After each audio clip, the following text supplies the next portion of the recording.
نبی کی ہر شکن کا مرتبہ فرمان جیسا تھا، بدن کے رحل پر چہرہ کھلے قرآن جیسا تھا۔ غم حسین کو سینے میں پال رکھا ہے، اگر یاد ہے تو بول دے سبحان اللہ، نہیں یاد ہے تو خاموشی کے ساتھ بیٹھے رہے، زبردستی نہیں بلایا جائے گا، اس لیے کہ میں اس آقا کا غلام ہوں اور اپنے اس آقا کا نام لے رہا ہوں کہ جن کی محبت میں کٹے ہوئے سر بھی بولا کرتے، اور آپ تو الحمدللہ صحیح سلامت ہیں، تو یاد ہو تو بولتے رہے، نہیں یاد ہے تو خاموش بیٹھے رہے۔ غم حسین کو سینے میں پال رکھا ہے، نجات کا ایک یہ ذریعہ نکال رکھا ہے، اور حسینیوں تمہیں کوئی مٹا نہیں سکتا۔ کتنے حسینی بیٹھے ہیں، ہاتھ اٹھا کر کے بتائیں ذرا۔ الحمدللہ جب یہ ہاتھ ہمیں مسجد میں ملیں گے تب ہم سمجھیں گے کہ واقعی حسینیوں کا مجمع تھا اور حسینی بیٹھی سمجھ رہے ہیں۔ یہ امتحان گاہ ہے اور اس کا جو رزلٹ آئے گا وہ مسجد سے ہمیں ملے گا، یہ حسینیت کا جو ہمیں سرٹیفکیٹ ملے گا وہ مسجد سے ملے گا۔ حسینیوں تمہیں کوئی مٹا نہیں سکتا، تمہاری قوم کو رب نے سنبھال رکھا ہے، تمہاری قوم کو رب نے سنبھال رکھا ہے۔ اللہ کے رسول صلی اللہ علیہ وسلم کا فرمان علی شان، میرے آقا ارشاد فرماتے ہیں انما الاعمال بالنیات، عمل کا دار و مدار نیت کے اوپر ہے، جیسے جس کی نیت ہوگی ویسے اس کو اللہ کی بارگاہ سے صلہ دیا جائے گا۔ کہنے کا مقصد کہ اگر نیت یہ ہے، اللہ کے رسول کی حدیث سے اور دوسری ہے، میرے آقا ارشاد فرماتے ہیں کہ دکھاوے کے سمندر سے بہتر ہے چھپا کر کے ایک قطرہ رب کی رضا کے لیے دیا جائے۔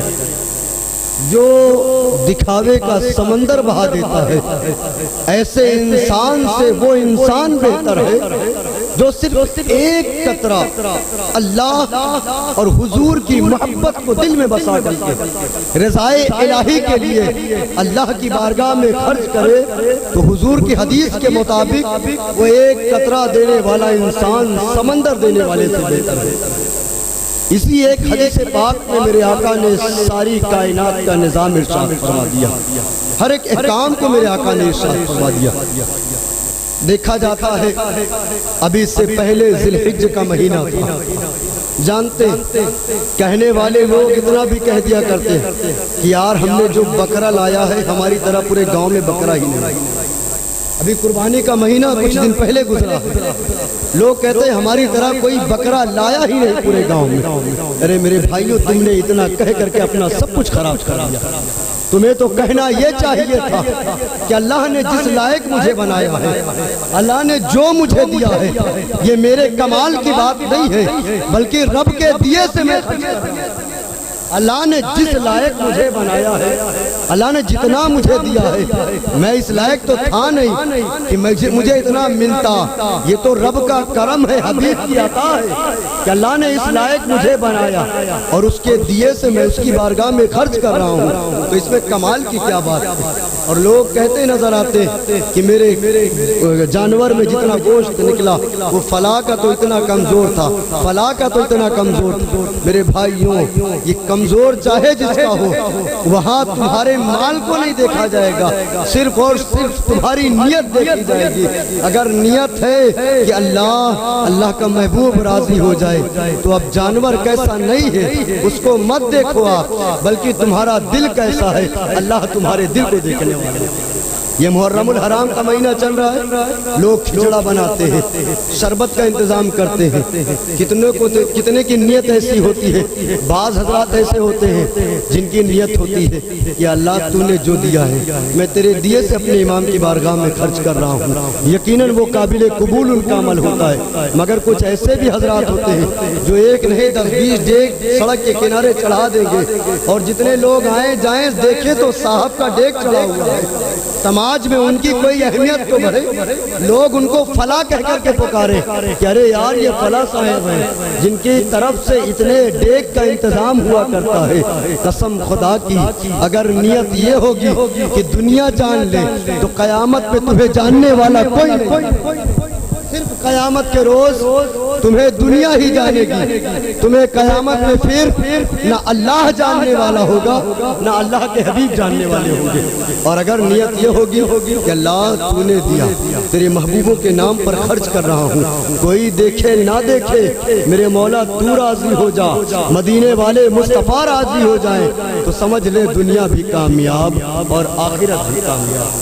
میرے بھائیوں، کچھ بھی آپ کریں، مسجد میں کوئی کام کرائیں، مدارس میں کوئی کام کرائیں، کسی بیوہ یتیم کی مدد کریں، غربا مساکین کی مدد کریں، اچھی محفلوں کا انتظام کریں، تو یہ نہ سوچیں کہ سماج دیکھے، دنیا دیکھے، لوگ جانے کی فلاں اتنا کرتا ہے، نہیں، صرف یہ خیال کریں کہ یا اللہ تو دیکھ لے، مدینے والے مصطفیٰ دیکھ لے، میری قسمت کا ستارہ دراصل میں چلوں گا زمین پر ضرور، مگر میری قسمت کا ستارہ آسمان کی بلندیوں پر نظر آئے گا۔ اگر یہ نیت ہوگی، ابھی اس سے قبل استاد محترم شاہ خطابت مفکر قوم و ملت علماء اہل سنت خطیب ذی وقار خلیفہ نبی اعلیٰ حضرت خلیفہ حضور ویسے ملت حضرت العلامہ پیر طریقت رہبر راہ شریعت حضرت العلامہ حضرت علامہ مولانا الشاہ مفتی منظور خاں صاحب قبلہ عزیزی، بہترین بیان حضرت کا ہوا۔ ہم سب حضرت کے سامنے سمجھ لیں کہ صرف ابھی چلنا سیکھ رہے ہیں۔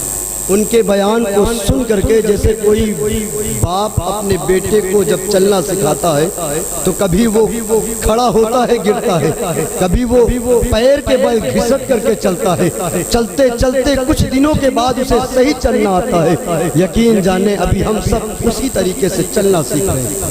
حضرت کی تقریر سن کر ابھی ہم کھڑے ہو رہے ہیں، گر رہے ہیں، مگر انشاءاللہ وہ دن بھی ضرور آئے گا جب ہم اچھی طریقے سے چلنے والے نظر آئیں گے۔ ابھی حضرت اہل بیت اطہار کی شان میں جو بیان کر رہے تھے، اور میں آپ کو ایک واقعہ سناؤں۔ رمضان یہ محرم الحرام کے مہینے میں شہادت تو آپ بہت سن رہے ہیں، اور میرا خیال ہے کہ جتنے مقرر الحمدللہ سب اچھا بولتے ہیں، جتنے آتے ہیں لگ بھگ زیادہ تر لوگ شہادت بیان کر رہے ہیں محرم الحرام کے مہینے میں، مگر میں کچھ اور آپ کو سنانے کی کوشش کروں گا، آپ کے سامنے عرض کرنے کی کوشش کروں گا۔ شہر سمرقند ایک شہر ہے، وہاں پر ایک سید زادی رہتی ہے، ان کے شوہر کا انتقال ہو گیا ہے اور بیوہ ہیں، ان کے ساتھ ان کی 2 یا 3 بچیاں بھی ہیں۔ سید زادی یہ نبی کی آل میں سے ہے، نہایت غریب ہے، پریشان حال ہے، نکلتی ہے گھر سے باہر، سوچتی ہے جاؤں کسی کے دروازے سے کچھ مانگوں، کچھ مل جائے تو کھانے کا انتظام ہو جائے اور میری بچیوں کے پردے کا انتظام ہو جائے۔ جانتے ہیں ایک بہت مالدار مسلمان کی گھر کی جاتی ہے، اللہ جسے توفیق دے، ہر مسلمان مالدار ہونے کے بعد بھی اللہ سب کو وہ توفیق نہیں دیتا، جس کو اللہ چاہے اپنے حبیب کی آل کی محبت اللہ جس کے دل میں چاہے ڈال دے، ورنہ سب کو یہ توفیق بھی نہیں ملتی ہے۔ نبی کی آل سے محبت کرنا یہ خوش نصیبی کی بات ہے، اور یہ یقین جانے یہ محبت اللہ دیتا بھی ہے تو دل دیکھ کر کے دیتا ہے، ورنہ سب کو یہ محبت میسر بھی نہیں آتی۔ میرے کہے وہ سید زادی جاتی ہیں ایک مسلمان مالدار کے دروازے پر، دروازہ کھٹکھٹاتی ہے، جب وہ مالدار انسان باہر نکلتا ہے تو ارشاد فرماتی ہیں کہ میں سید زادی ہوں مگر بہت پریشان ہوں، نہایت غریب ہوں، میرے ساتھ میری بچیاں ہیں، کچھ میرے کھانے کا انتظام کر دیں اور میری بچیوں کے پردے کا انتظام کر دیں۔ تو جانتے ہیں وہ مسلمان کہتا ہے کہ کوئی سند ہے آپ کے پاس، کوئی دلیل ہے آپ کے پاس؟ ایسے تو کوئی اپنے آپ کو سید زادی کہہ دے گا، ہے کوئی ثبوت آپ کے پاس؟ وہ سید زادی غمگین ہوتی ہیں، پلٹتی ہیں تو ان کے دل میں غم کے آثار نمودار ہوتے ہیں۔ اور اللہ اکبر، مصطفیٰ کی بیٹی تڑپے اور مصطفیٰ کو خبر نہ ہو، ایسا تو ہو ہی نہیں سکتا، اس لیے کہ میرے امام کا قول ہے یا رسول اللہ اور کوئی غیب کیا تم سے نہا ہو بہا، جب نہ خدا ہی چھپا تم پہ کروڑوں۔ میرے نبی کی شہزادی تڑپے اور مصطفیٰ کریم کو خبر نہ ہو، ایسا تو ہو ہی نہیں سکتا۔ وہ سید زادی غمگین ہوتی ہیں۔ تھوڑی دور چلنے کے بعد ایک مجوسی کا مکان آتا ہے، اس کے دروازے پر دستک دیتی ہیں۔ جب وہ دروازے سے باہر آتا ہے تو ارشاد فرماتی ہیں، اے انسان، میں تجھے تو نہیں جانتی تو کون ہے، ہاں اتنا میں اپنے بارے میں جانتی ہوں کہ میں ایک سید زادی ہوں، نبی کی آل میں سے ہوں، میں نبی کی آل میں سے ہوں، میں کچھ اور نہیں مانگتی تجھ سے، صرف تھوڑا سا کھانا مجھے دے دے اور میری بچیوں کے لیے پردے کا انتظام کر دے، بس اتنا چاہتی ہوں۔ وہ مجوسی کہتا ہے اپنے خادم، اپنے نوکر کو بلا کر کے کہ ادھر آؤ، یہ نبی کی آل کی شہزادی ہے، یہ نبی کی آل کی شہزادی ہے، یہ سید زادی ہے، لہٰذا ایک کمرہ خالی کر دو، اچھے خاصے اس میں رہنے کا انتظام کرو اور اچھا کھانے کا انتظام کرو اور ان کی بچیوں کے لیے پردے کا انتظام کرو۔ وہ مجوسی اپنے غلام سے اتنا کہتا ہے، سید زادی کمرے میں داخل ہوتی ہیں، اللہ کا شکر ادا کرتی ہیں، اللہ کا شکر ادا کرنے کے بعد ہاتھ دعا کے لیے اٹھاتی ہیں، عرض کرتی ہیں، میرے نانا آج اس نے تیرے شہزادی کی لاج بچائی ہے، اے میرے نانا تو اس کی لاج بچا لے۔ ادھر ہاتھ دعا کے لیے اٹھاتی ہے۔ جب رات کا وقت آتا ہے، مسلمان بھی سو رہا ہے، مجوسی بھی سو رہا ہے، مسلمان خواب کیا دیکھتا ہے کہ جنت کے دروازے پر میرے آقا نبی کونین کھڑے ہیں، میرے آقا جنت کے دروازے پر کھڑے۔ بات سمجھ آ رہی ہے؟ بول دے یا حسین، سمجھ آ رہی ہے حضرات کو بات؟ بول دے یا حسین۔ جنت کے دروازے پر میرے آقا کھڑے ہیں اور یہ شخص جو مسلمان مالدار تھا، سب لوگ جنت میں داخل ہو رہے ہیں، میرے آقا ایک ایک کا ہاتھ پکڑ کے جنت کے اندر کر رہے ہیں۔ جیسے یہ مسلمان مالدار جنت کے دروازے کے قریب پہنچتا ہے، آقا فوراً ہاتھ پکڑ لیتے ہیں، کہاں جا رہے ہو؟ عرض کرتا حضور آپ کا امتی ہوں۔ ہاں ٹھیک ہے، کہاں جا رہے ہو؟ حضور جنت میں جانا چاہتا ہوں۔ آقا ارشاد فرماتے، کوئی سند ہے تو میرا امتی ہے؟ کوئی دلیل ہے تو میرا امتی ہے؟ کس بات سے تو کہتا ہے تو میری امت میں سے ہے؟ کوئی ثبوت تیرے پاس؟ یہ مسلمان جب صبح کے وقت اٹھتا ہے تو عجیب سی کیفیت، پاگلوں جیسی اس کی کیفیت ہو جاتی ہے۔ پھرتا پھراتا آتا ہے اپنی شریک حیات کو، اپنی بیوی کو سارا خواب بتاتا ہے۔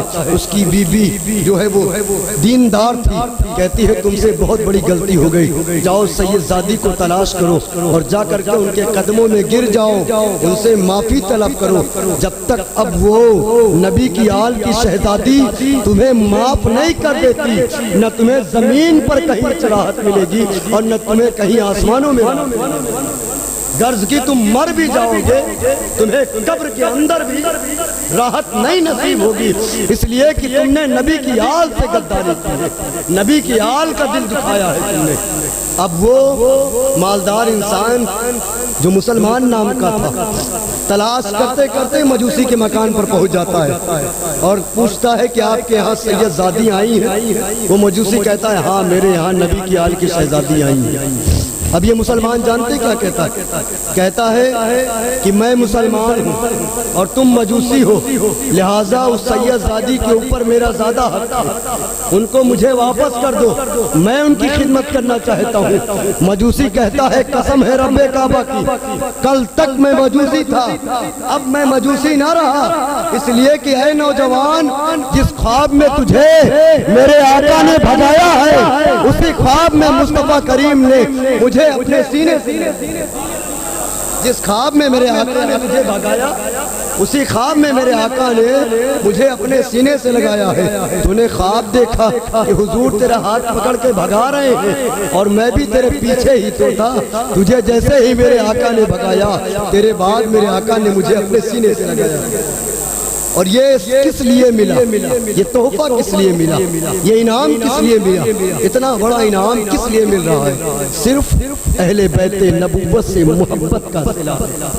نبی کی آل کی خدمت کا صلہ ہے، آل رسول کی خدمت کا صلہ ہے۔ اسی لیے کہا جاتا ہے کہ آل رسول کی خدمت صرف نصیب ہی نہیں نسلیں بدل دیا کرتی ہیں، صرف نصیب ہی نہیں نسلیں بدل دیا کرتی ہیں۔ جانتے ہیں اعلیٰ حضرت سرکار کے پاس ایک شخص آتا ہے، ایک چھوٹا سا بچہ آتا ہے، ابھی اس کی عمر غالباً 12 یا 13 سال کی تھی۔ اعلیٰ حضرت سرکار کے پاس ایک چھوٹا سا بچہ آتا ہے اور کہتا ہے کہ حضرت مجھے آپ کام پہ رکھ لیں، میں نہایت غریب ہوں، میرے والد محترم کا انتقال ہو گیا ہے، مجھے آپ کچھ کام اگر آپ کے یہاں ہو تو دے دیں۔ اعلیٰ حضرت سرکار ارشاد فرماتے ہیں کہ اے بیٹے تو کون سا کام کرے گا، اتنی چھوٹی سی عمر تیری ہے، تجھے کون سا کام دوں؟ وہ بچہ عرض کرتا ہے کہ حضرت مجھے اپنے گھر کے کام میں کوئی بھی کام آپ دے دیں، آپ بازار سے سامان لانے کے لیے مجھے رکھ لیں، میں وہ بھی کر سکتا ہوں۔ میرے کہے اعلیٰ حضرت سرکار اس کو اپنے گھر میں رکھ لیتے ہیں۔ اب اس چھوٹے سے بچے کا کام صرف اتنا تھا کہ وہ بازار جاتا، سامان خرید کے لاتا اور لا کر کے گھر میں رکھ دیتا، صرف اتنا کام تھا۔ ابھی 2-3 دن ہی گزرا تھا کہ وہ بچہ جب اٹھ کر کے جائے، جہاں وہ رہتا وہاں سے اٹھ کر کے جیسے باہر نکلتا، اور میرے سرکار اعلیٰ حضرت جب اس کمرے میں داخل ہوتے تو اس کی خوشبو سونگھ کر کے بے چین ہو جاتے۔ اس کی خوشبو جب پاتے امام احمد رضا خان میرے سرکار اعلیٰ حضرت تو عجیب سی کیفیت ہو جاتی۔ 2 دن گزرا، 3 دن گزرا، اس کے بعد جب تیسرا یا چوتھا دن آتا ہے تو اس بچے کو قریب بلاتے ہیں، ارشاد فرماتے ہیں اے بیٹا بتا تیرا نام کیا ہے، تیرا نام کیا ہے؟ وہ کہتا ہے سرکار آپ نام سے کیا کریں گے، میں آپ کا غلام ہوں، آپ کے ہاں نوکری کر رہا ہوں، بس میرا اتنا سا کام ہے۔ اعلیٰ حضرت سرکار ارشاد فرماتے ہیں نہیں، تیرا کچھ اور نام ہو سکتا ہے، تو کوئی عام بچہ نہیں ہے، اس لیے کہ تو جہاں بیٹھ کر کے اٹھتا ہے، تیرے اٹھنے کے بعد مجھے میرے مصطفیٰ کی خوشبو محسوس ہوتی ہے، مجھے میرے آقا کی خوشبو محسوس ہوتی ہے، تو کوئی عام بچہ نہیں ہو سکتا، اے بچے بتا تو صحیح تو کون ہے؟